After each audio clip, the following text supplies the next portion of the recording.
Welcome to part 3 of our conversation from the Scott Learning Center about how a cotton plant thinks. I'm Jay Mahaffey, manager of the Scott Learning Center.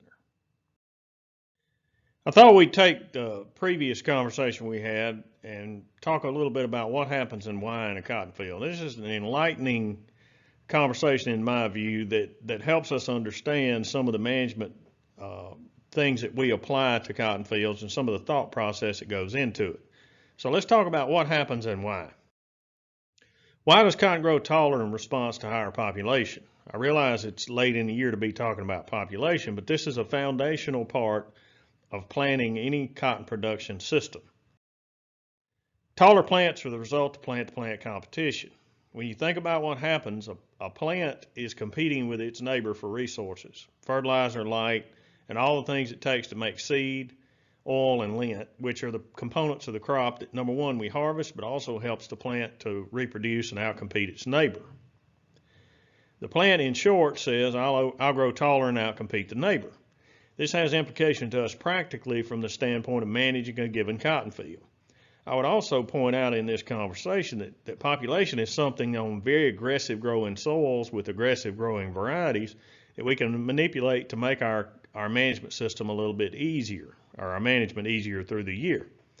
And that's not to plant less seed to necessarily save the cost of seed. We of course want to do that if we can, but it's primarily to make our growth management case a little bit easier and better and more efficient through the year.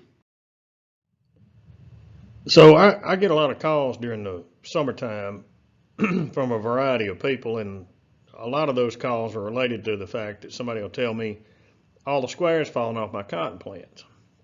Generally speaking, I ask for a picture of it, and I don't know that I've ever asked for one of those pictures that I don't get a handful of these back, or rarely does it happen that I actually get a picture of squares back.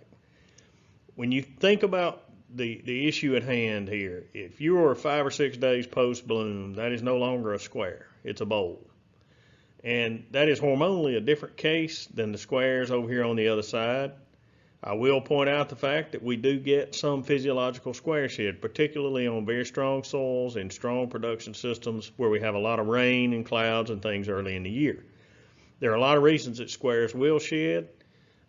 We get some physiological shed, we get some insect damage, we have a lot of things like that. But generally speaking, if you're dealing with a piece of fruit that is shed post-bloom, that is a bowl, and that is hormonally a different case that we need to consider through this conversation. So why do those newly bloomed bowls shed first? That's really the question of the day, and it really helps us determine what we need to do management-wise through the rest of the season. Squares, or pre-bloom flower buds, are really independent of the plant for the most part. They make enough of their own carbohydrates to support themselves and develop through the year.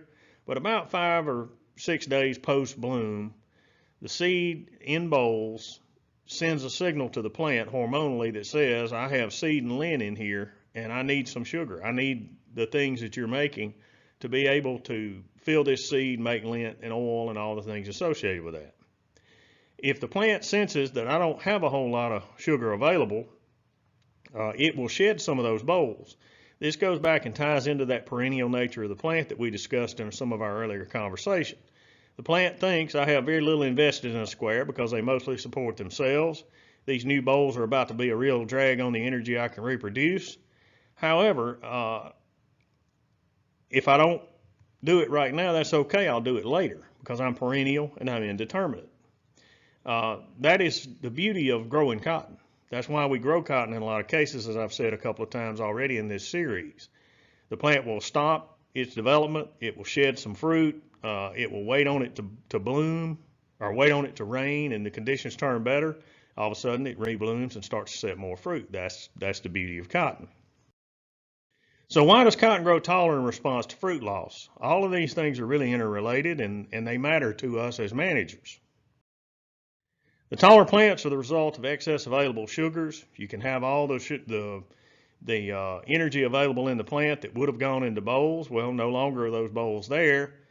And what the plant says, and this is really where the difficulty occurs, is I have plenty of sugar and less fruit, so I'll grow bigger and make more fruiting sites, which allow me to make more seed. And the really enlightening part of this to me is even if it's next year, because we're dealing with managing a perennial plant. And that's where we have the ability to alter this relationship.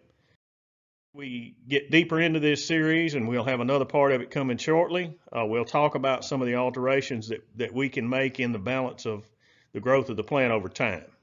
So we look forward to seeing you at the Learning Center this summer. Come see us if you can. Thanks for listening.